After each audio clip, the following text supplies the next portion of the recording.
Hey guys, welcome to our channel. এটা ছিল বিশ্বকর্মা পুজোর দিনের ভিডিও এই বছরে 2025-এর।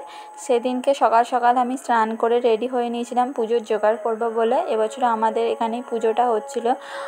তো ঘরের সামনেতে আমাদের বাড়িরও পুজো হয়, কিন্তু এবছর বলেছিল যে আমাদের সেরকমভাবে পুজো করা হবে না, ঘট পুজো, কিন্তু ঠাকুরের কি ইচ্ছা যে না আমাদের এখানেই পুজো হবে।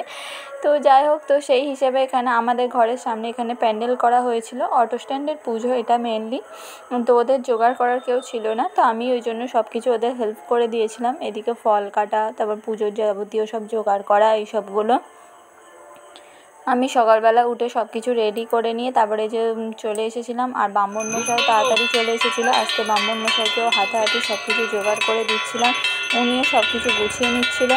আর ওনাদের হচ্ছে অটো স্ট্যান্ডের কয়েকজন কাকুরাও সবাই ছিল। আর এইদিকে আমার বরমশাই বসে ঘন্টা বাজাচ্ছিল। তো সকালের পুজোটা এরমভাবেই কাটে। তো তারপরে আমরা গিয়েছিলাম একটুখানি দুপুরবেলা পিসির বাড়িতে ওই দিনকে পুরো রান্নার পান্তা খেতে। তারপর ওখান থেকে এসে সেরকমভাবে ভিডিও করা হয়নি।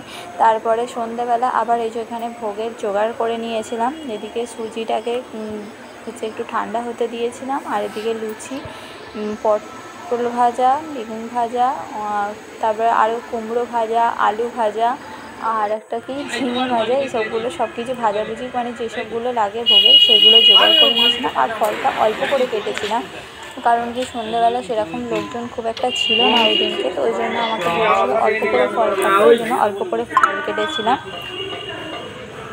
তো এরমভাবেই সেদিনকে সন্ধ্যেবেলার পুজোটা কাটে। তো তারপর দিনকে সকালবেলা এই যে আমাদের সুতো কাটার দিন ছিল, সেই দিনকেই ছিল লাস্ট পুজো।